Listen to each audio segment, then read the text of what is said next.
Debojit क्लासेसआव नोंथांमोनखौ दिनै फिन खेबसेबाव बरायो आसा खालामो नोंथांमोना बयबो मोजाङैनो दङ जों दिनै बेयावहाय नायगोन दिनै गोदान मोनसे टपिकनि सायाव आरो बे जाहैबाय आहम किंडम जाय very इम्पोर्टेन्ट आसाम एग्जामनि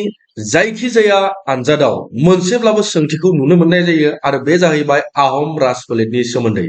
नोंथांमोना बयबो मिथिखायो एसे एनैब्लाबो बयबो मिथिखायो मानोना नोंथांमोना 8 9 10 बेफोरबादियाव एसेब्लाबो आहम राजफोलेरनि सोमोन्दै सुकाफामोननि सोमोन्दै बिथांमोननि सोमोन्दै नोंथांमोना एसेब्लाबो बेवहाय फरायनो मोनदों थ' दिनै जों बेखौनो एसे गुवारै बेवहाय नायनो नाजागोन आरो बे जाहैबाय जोंनि पार्ट 1 भिडिअ लेक्चार इम्पोर्टेन्ट कुइसनफोरखौबो जों डिसकास खालामलांगोन बेनि थाखाय जों 3 मान्थ्सनि आसाम पुलिसनि कोर्स मोनसे लन्च खालामगासिनो दङ बेवहाय नोंथांमोना A to Z गासै कोर्सखौ मोनगोन बे इउट्युबाव नोंथांमोना मोनसे मोननै कोर्सखौ मोनसे मोननै पार्टखौल' मोनगोन बेवहाय किन्तु A to Z गासै क्लासखौ नोंथांमोना बै जोंनि जा कोर्स दङ बे कोर्सआव नोंथांमोना गासैखौबो मोनगोन बेनि थाखाय नोंथांमोना डेबजिट क्लासेसनि एप्सखौ डाउनलड खालामनो हागोन बेवहाय लग इन खालामनानै कोर्सखौ बायनानै नोंथांमोना जोंनि कोर्सआव जइन जानो हागोन जेरावहाय नोंथांमोना A to Z क्लासखौ मोनजोबनाय जागोन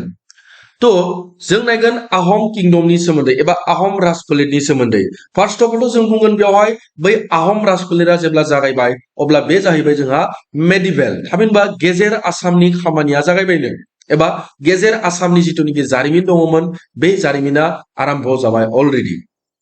तो जों मिथिबाय जे आहम राजफोलेराव जों एसे एनैब्लाबो मिथिखायो जे सुकाफा होननायनि नाम मोनदोंमोन जों नङा होमबा तो बेफोरखौ जों फारि फारि नायनो नाजागोन A to Z crystal and clear खालामनानै होनो नाजागोन नोंथांमोनखौ आं जे बेवहाय आहम राजफोलेर होननानै बुङोब्ला बिथांमोननि सम सीमाया जागायदोंमोन 1228 1228 निफ्राय 1826 नि गेजेराव बिथांमोननि जा आहम राजफोलेर बे जागायदोंमोन बेवहाय तो आं बुंगोन बेवहाय इस्टाब्लिशआ वेरी इम्पोर्टेन्ट ओके इस्टाब्लिश खालामनाया इस्टाब्लिशखौ सोर गायसनदोंमोन नाम बुंदों तो इस्टाब्लिश खालामग्रानि नाम ओके बेनि उनावहाय इस्टाब्लिश खालामनायनि उनावहाय बिसोरनि जिथुनिखि नाम दङ बे नामखौ लिरनानै होगोन बे नामआ जाहैबाय सुकाफा ओके सुकाफा तो सुकाफाखौ मा होनना बुङो सान प्रिन्स ओके गोसोआव लाखि मा सान prince of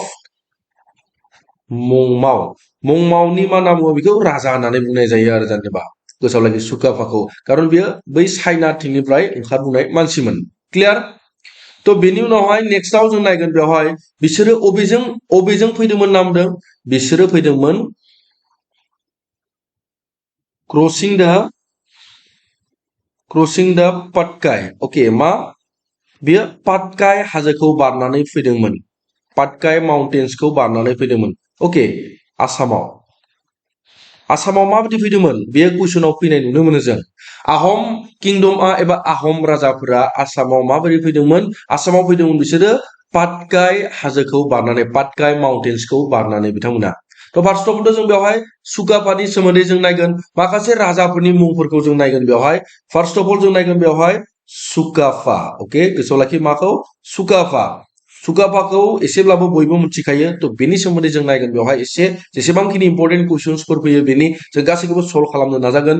also known as मा होननानै मिथियो बेखौ also known as मा होननानै मिथिबावो बेखौ मिथिबावो आरोबाव चावलुं चुकाफा होननानैबो मिथिखायो गोसोआव लाखि चावलुं चुकाफा ओके क्लियार जादों बेसिम आहम किंडमनि गायसनगिरियानो जाहैबाय बियो सुकाफायामोन आरो सुकाफानि सोमोन्दै जों बेवहाय नायनो नागिरगासिनो दङ दायो आरो सुकाफाखौ मा होननाबो मिथियो जों चावलुं चुकाफा होननानै जों मिथिनाय जायो गोसोआव लाखि बेनि उनावहाय आरोबाव गुबुन मोनसे मुंजोंबो मिथिनाय जायो बेखौ बुंनाय जायो आदि रजा एबा आदि राजा ओके आदि राजानि मुङावबो बुंनाय जायो बेखौ आरोबाव बेखौ बे नामावबो लिंनाय जायो SIU सिउ का फाबो होनना बुंगोन बेखौ ओके गोसोआव लाखि बेखिनिखौ बेसिम क्लियार जादों आरो बेयो मा होनना बुंदों बेवहाय बेयो सासे सोर नामदों बे जाहैबाय सासे ताइ मानसि और सेन होननानै बुंनाय जायो दे गोसोआव लाखि ताइ एबा सेन जाबाय क्लियार जादों बेसिम बयबो ओके तो बेनि उनावहाय बेनि जा इम्पोर्टेन्ट दङ जों बेफोर गासैबो क्लियार खालामजोबगोन बियो बर्न जादोंमोन ओके बे जन्म जादोंमोन माला बेखौ लिरगोन थारमाने बे जन्म जादोंमोन माला भेरि इम्पोर्टेन्ट एग्जाम पार्पसनि थाखाय एग्जाम पार्पसनि थाखाय इम्पर्टेन्ट 1189 AD आव के 1189 AD आव बियो जोनोम जादोंमोन बे माहा जोनोम जादोंमोन मुंमाव बै जायगानिफ्राय जाय जायगानिफ्राय बियो फैदोंमोन नङा होमबा बेखौ मा होनना लिरनो हायो मुंमाव जायगानिफ्राय युनान चाइना बुझलाखि चाइना बे जाहैबाय बिनि जोनोम जायगा बेनि उनावहाय जेब्ला गायसनदोंमोन बे गायसननाया मालामोन इस्टाब्लिश खालामनाया जाहैबाय सफैदोंमोन दे बिसोर मा खालामदोंमोन सफैदोंमोन मा फार्स्टआवथ' बिसोरो नामरुबाव सफैदोंमोन नामरुब ओके गोसोआव लाखि तो नामरुबाव सफैदोंमोन तो नामरुबाव सफैयोब्ला मा खालामबाय बेवहायनो बिसोरो गायसनदोंमन आरो बे गायसननायनि जितुनिखि तारिख भेरि इम्पर्टेन्ट 1228 AD थामहिनबा मा नामदों थामहिनबा 1228 AD आव नामरुबाव बिसोर सफैदोंमन थामहिनबा आहम माने जितुनिखि सफैनाय नङा होमबा तो बे आहम किंडमखौ गायसनदोंमोन 1228 AD आव गोसोआव लाखि तो बेनि उनावहायनो बेसिम क्लियार जादों बयबो तो बेनि उनावहाय जों नायगोन माखौ केपिटेल दाना केपिटेला बिराद इम्पर्टेन्ट नङा होमबा तो केपिटेलखौ जों नायबावगोन बेवहायनो तो केपिटेल होननानै बुङोब्ला नोंथांमोना गोसोआव लाखि आहमनि केपिटेलखौ बयबो मिथिखायो आरो बे जाहैबाय जोंहा मा सरायदेव ओके मा देव बियो सरायदेव क्लियार जादों बयबो आरो बेखौ माला गायसनदोंमोन होनना बुंदों इस्टाब्लिश खालामनाया जाहैबाय 1253 एकदम इम्पर्टेन्ट गोसोआव लाखि एकदम इम्पर्टेन्ट 1200 बेसेबां 1253 आव फाइनली सरायदेवखौ बिसोरो गावनि मा खालामदोंमोन गावनि केपिटेल हिसाबै बिथांमोना गायसननानै लादोंमोन बेनि उनाव सुकाफाखौ आरोबाव मा मुङै मोनथिबावो सुकाफाखौ आरोबाव जों मा होननानै मोनथिबायो नोंथांमोना बेखौबो गोसोआव लाखि बे आर्किटेक्ट होननानै मोनथिगौ बेखौ मा आर्किटेक्ट ओके आर्किटेक्ट ऑफ बर'फ ओके बर'फ आर्किटेक्ट ऑफ मा नाम दं बर'फ एबा ग्रेटार आसाम जायखिजाया आर्किटेक्ट ऑफ मा नाम बुंनाय जायो बेखौ नाम दं बर'फ होननानै बेखौ बे मुङावबो मिथिनाय जायो तो गोसोआव लाखि बेखौ बेनि उनावहाय आहमफोरानो फार्स्ट टाइमाव स्वर्गदेव टाइटेलखौ गायसनदों मा होनना बुङो बिथांमोना स्वर्गदेव टाइटेलखौ लादोंमोन ओके बेनि उनावहाय बेयो माला थैदोंमोन बेबो कुइसनाव जों नुनो मोननाय जायो गोसोआव लाखि बेखौ तो बेयो माला थैदोंमोन ओके आं बेवहाय लिरना होनसै डाइट एकदम इम्पर्टेन्ट बेयो गासैबो तो बेयो माला थैदोंमोन बे इम्पर्टेन्ट तो बेखौ आं लिरनानै होबाय बिनि तारिखआ